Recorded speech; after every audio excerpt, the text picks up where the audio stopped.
Long ago, in the heart of the Great Plains of Dakanka, there lived a man named Nkosi. He was not born rich.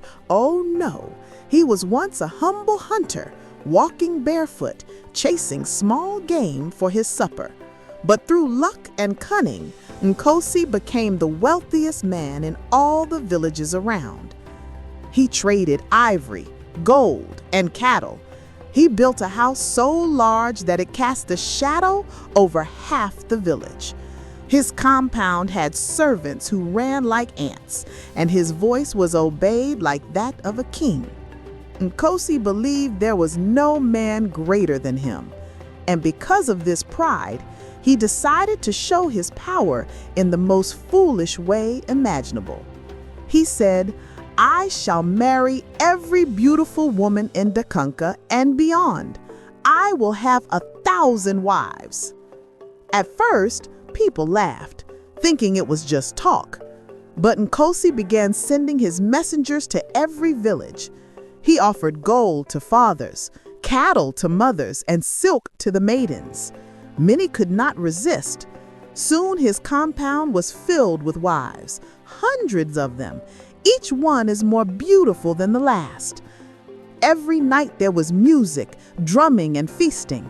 People from far and wide came just to see the man with 1,000 wives.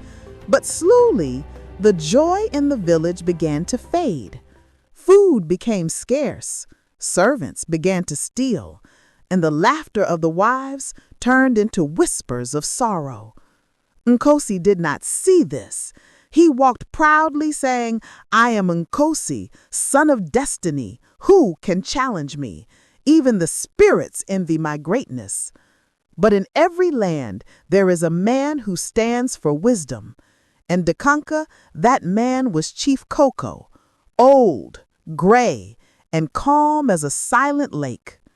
One morning, Chief Koko sent for Nkosi. "Nkosi," he said, "your wealth has grown like a wild tree, but a tree that grows too fast forgets its roots." Nkosi laughed. "Chief Koko, you are old. The world has passed you by. I am the new sun that rises over Dakanka. What do I need with roots when I have wings?" The old chief shook his head. "A man without roots will be blown away by the first wind." Nkosi walked away, laughing so loudly that even the goats in the field stopped chewing. That night, the village storyteller, a wise old woman named Mama Zuba, had a dream. In her dream, the ancestors appeared and said, "Tell Nkosi that his pride will destroy him. Tell him to free his wives and feed the hungry." Mama Zuba went to Nkosi's palace and knelt before him. "Nkosi, my son, I have seen the spirits. They say you must humble yourself before the ancestors." But Nkosi only sneered. "Old woman, go and tell your spirits that Nkosi bows to no one." The thunder rumbled in the sky. The winds began to blow, and for the first time, the people whispered that the gods were angry. Weeks passed. Then, one morning, a dark cloud settled over Dakanka. A strange sickness began to spread through the land.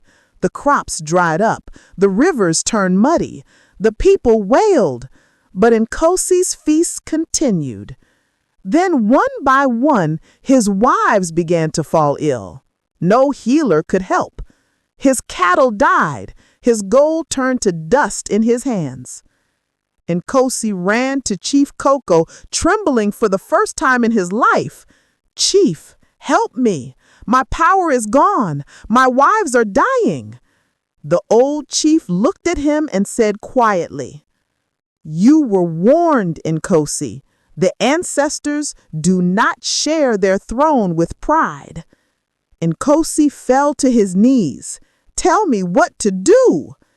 Chief Koko raised his staff. "Free your wives, give your wealth to the poor, and go into the mountains to seek forgiveness." Nkosi did as he was told. He gathered all his wives and said, with tears in his eyes, "Go home, my queens. I have been a fool." He divided his cattle among the villagers and left for the mountains barefoot and hungry. For 7 days and 7 nights, Nkosi wandered through the cold winds, calling upon the spirits of his ancestors. On the 8th morning, he was found lying by a stream, weak but peaceful. They say he died there, whispering, "Pride is heavier than gold." When his body was brought back to Ndakanka, Chief Koko ordered that no palace be built for him. Instead, they planted a single tree where he had lived, a tree that still stands today. Its branches twist toward the ground, as if bowing in humility.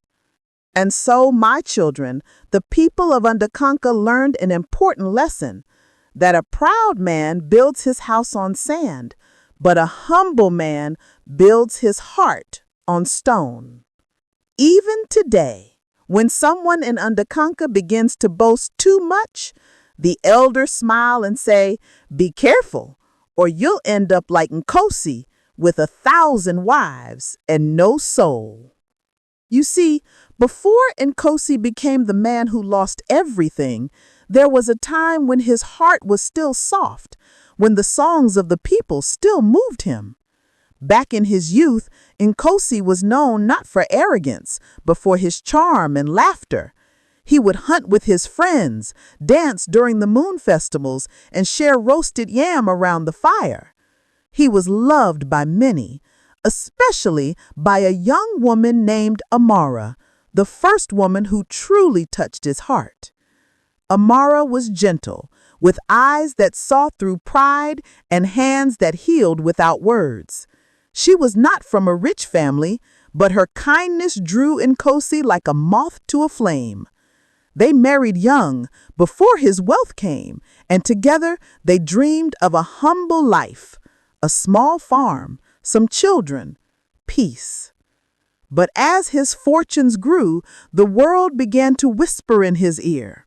"Nkosi, you are destined for greatness," they said. "You deserve more. Why stop at one wife? Why not build a house so grand that even the spirits envy it?" At first, Nkosi laughed, but slowly the seed of pride began to grow. He started trading in faraway lands.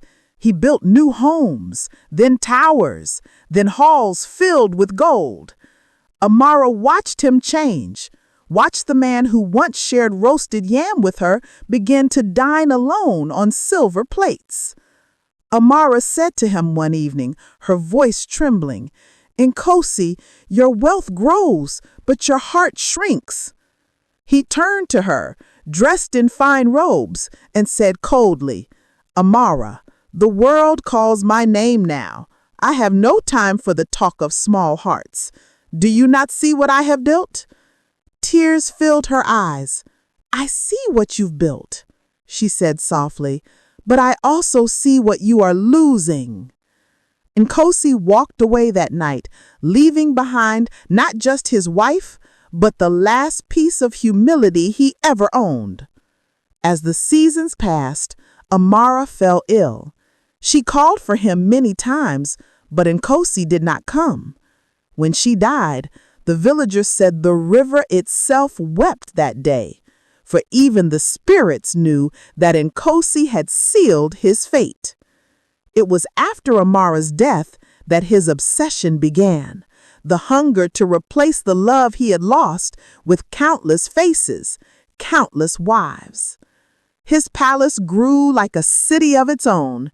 Every day new wives arrived, maidens with laughter that filled the morning air, only to fade into sorrow by nightfall. Some came willingly for wealth, others were given away by greedy parents. In the beginning, Nkosi was delighted.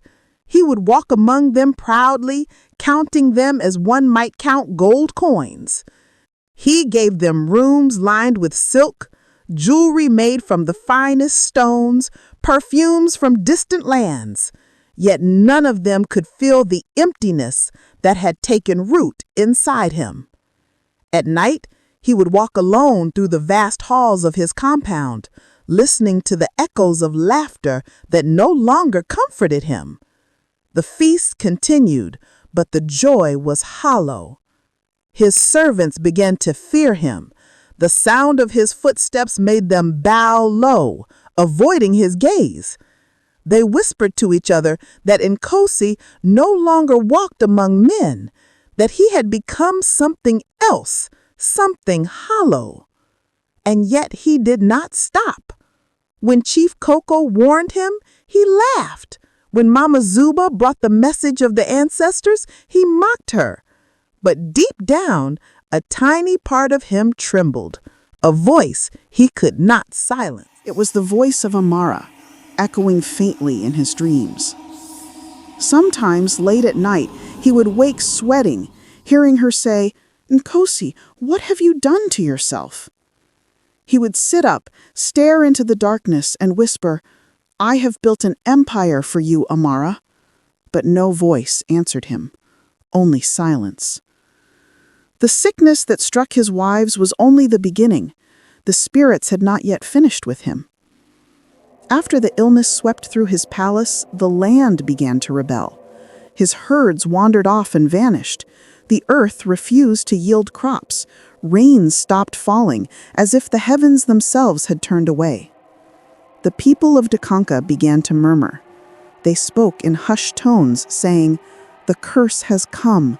Nkosi has angered the ancestors." But even then, Nkosi tried to hold on to his power. He sent his guards to collect tribute from the villagers, demanding grain and gold while their children starved. The guards returned empty-handed, for the people had fled into the forests rather than give him more.